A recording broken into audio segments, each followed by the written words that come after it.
Namaste students, this is JVN Brijesh Kumar Yadav, Faculty of Education and Methodology, Jyoti Vidyapith, Women's University, Jaipur.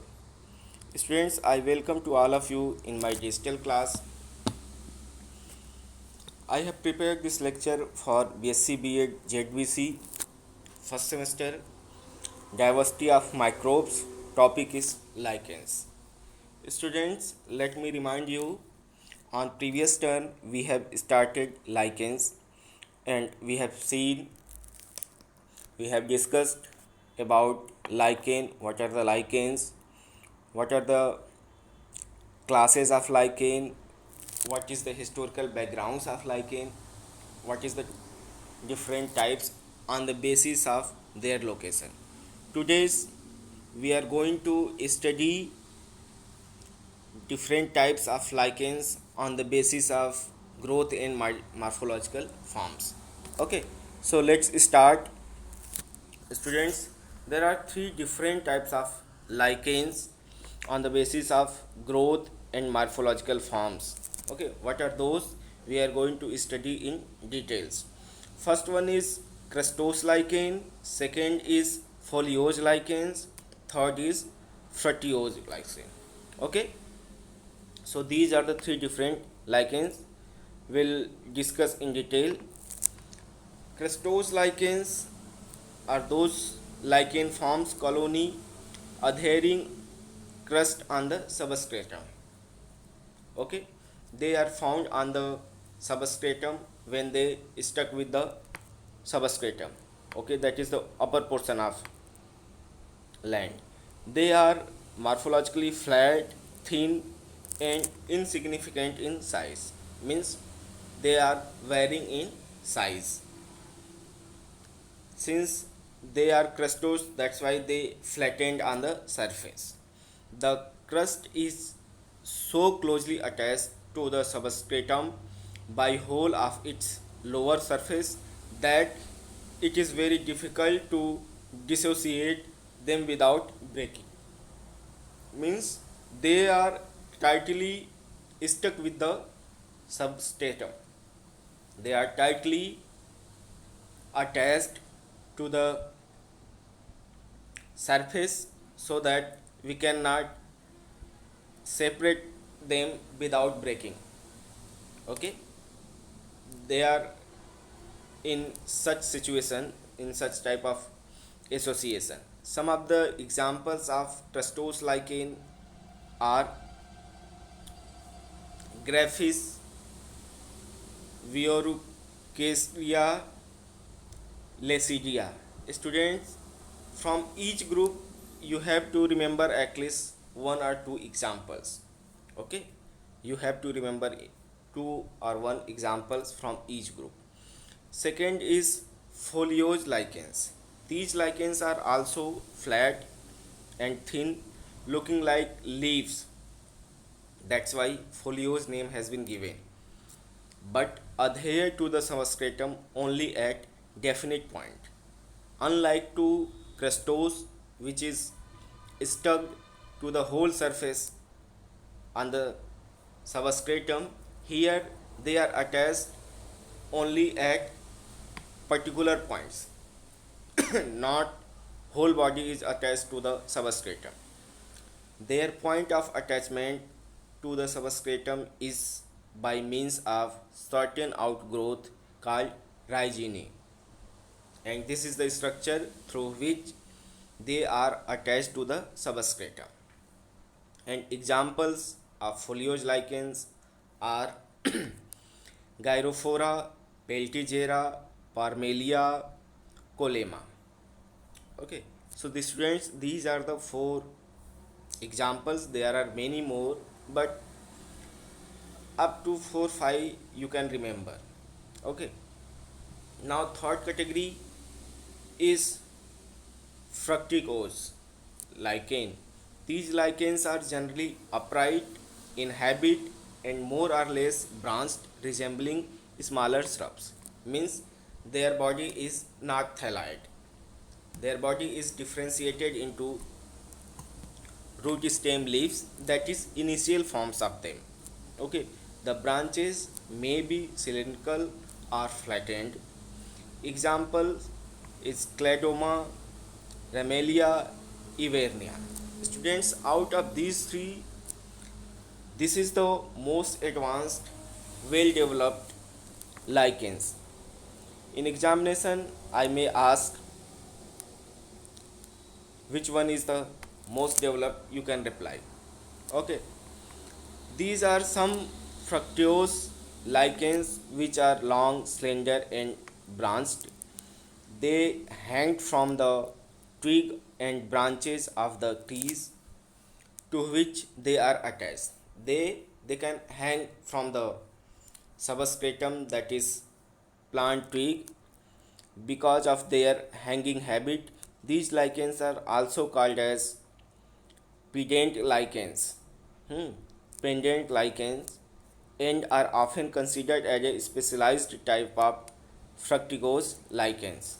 So here these are the three different diagrams, images of different lichens. First one is foliose lichen, second is fructiose, third one is fructicose. Okay, now economic importance of lichens. What are the importance of lichens? We're going to see. Economic importance of fungi can be discussed in following topics. Actually, they are the fungal components which participate, which make them more important. That's why they are pioneer vegetation. As in previous class I have already told you, they are pioneer. Why they are pioneer in ecosystem, we'll discuss. Lichens are well known as pioneer on bare land. You might have studied a topic succession in your ecosystem class. Okay, where pioneer species is there which grow or stabilize on the bare land. An example of pioneer species is lichens. So lichens are considered as a pioneer species in succession because they are slow growing, long lived organisms, and they can grow on the rocks also. Suppose there is a bare land where no vegetation is there, so for the first time lichens are the organism which grow on that bare land. Why? Because lichens have capacity to secrete a particular chemical which withered the rocks, which degrade the rocks, and this degraded part is becoming soil later on. Okay, which provides the substratum to grow other vegetations. So in this regard, lichens are the pioneer species in succession. Okay, that's why they are called as. In newly formed soil, particles, mosses, and eventually higher plants become stabilized. Okay, how this soil formed? Just because of lichens, because lichens withered the soil particles from the rocks. Okay, now second use as a food. Numerous small creatures such as mites, snails, caterpillars are known to feed upon lichens. Some lichens such as Cladonia rangifera, that is known as reindeer moss. Students, please remember it. Some of the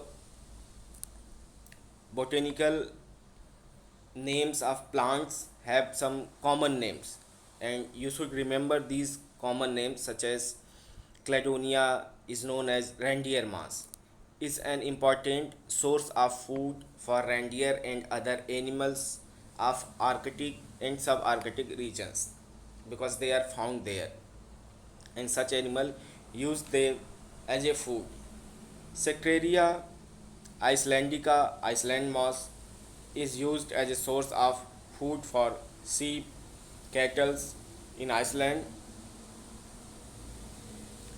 Due to storage starch like carbohydrate, they are also used by humans as a source of food, means they are also beneficial for human beings.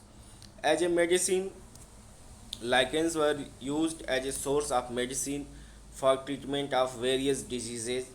Some of medically important lichens and their uses are as follows. These are Xanthoria periensia, it is used to treat jaundice. Loberia is used to treat lung disease. Peltigera used to treat hydrophobia. Parmelia used to treat epilepsy. Cladonia for whooping cough. So students, at least some of the name of lichen you should remember along with the uses. Okay, use in perfumery. Okay, now lichen can be used in perfume industry in the production of incense sticks, that is dhoop agarbatti you might have seen, and other perfumes. Ivernia yield excellent perfume. Now in the preparation of dyes, the use of certain lichens as a source of dye in of various colors has diminished with the chemical advantage in recent year. Okay, but some dyes such as litmus are still obtained from them. You have studied pH meter in your chemistry class.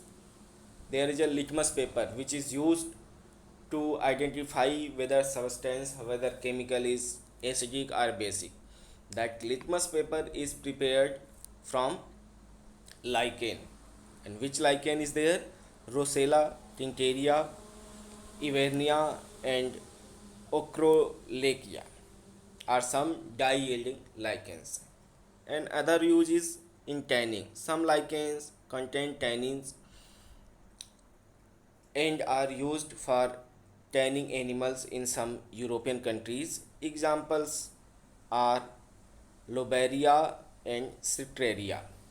Okay, so students, in this way today we have seen different classes of lichens on the basis of location and forms and structures and their applications, economic importance. Thank you very much.